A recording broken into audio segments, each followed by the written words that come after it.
বাঁচি, এই রমাজান পেয়েছি, দেহের অঙ্গ প্রত্যঙ্গের সকল গুনাহ থেকে বাঁচি। কিয়ামতের ময়দানে অনেকেই মার্ডার কেসের আসামি হবে। 50 জন, 100 জন, 200 জন, হাজার মানুষের কিডনি বিকল হয়ে গেছে, নষ্ট হয়ে গেছে, বাল্ব নষ্ট হয়ে গেছে। তখন ওই বান্দা সে আবেদন করবে, আল্লাহ আমি তো এতগুলো মানুষ মারি নাই, জীবনে কারো গায়ে একটা চড়ও দেই নাই, কাউকে আঘাত করি নাই, এতগুলো মানুষের হত্যার আসামি আমি কিভাবে হলাম?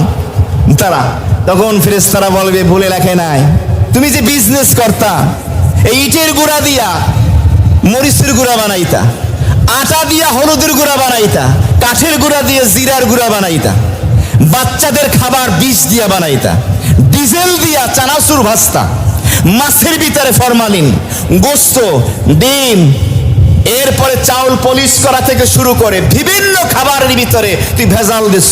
আজকে ম্যাজিস্ট্রেট যায়, এক একটা লোককে ধরে, এত বড় বড় দাড়ি, নামাজ পড়তে পড়তে কপালে দাগ পড়ে গেছে, মাথায় টুপি, জুব্বা পরা, পাগড়ি পরা, যখন জিজ্ঞেস করে আপনি কি মানুষ, মুস্কি মুস্কি হাসে। এই ব্লিচটা, এই যে খাবারে ভেজাল দিতা, এগুলো খেয়ে অনেক বাচ্চা দুরারোগে রোগে আক্রান্ত হয়েছে, কিডনি ফেল হয়েছে, বাল্ব নষ্ট হয়ে গেছে, অসংখ্য মানুষ ধুকে ধুকে মরেছে, চিকিৎসা করার টাকা পর্যন্ত ছিল না। ওই মার্ডার কেসের আসামি আজকে তুই হবি। এ কথা বাইতুল মোকাররম থেকে হওয়া দরকার, প্রত্যেক পত্রিকায় নিউজ হওয়া দরকার। যদি কলিজায় কবরের ভয় থাকে, ওই বদমাশ, ওই ইবলিশ সোজা হয়ে যাবে কিনা? সোজা হয়ে যাবে। কারো কিছু মনেই করে না খাবারে ভেজাল দেওয়াটা। এরপরে পাকিস্তান থেকে 3 পিস আনে নেয় সাদাবাহার, এরপরে সিল লাগাইয়া পাকিস্তানি দেখা যাচ্ছে আজকে মিডিয়ার মাধ্যমে।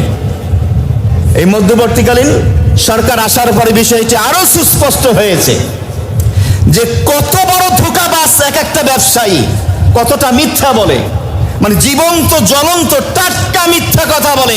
ইবলিশ শয়তানও লজ্জা পায়, আমি তত খারাপ না। এই পর্যায়ে পৌঁছে গিয়েছে বাংলাদেশের এক একটা ব্যবসায়ী। এদেরকে উচিত শিক্ষা দেওয়া দরকার, স্পটের ভিতরে এদের চরম শিক্ষা দেওয়া দরকার।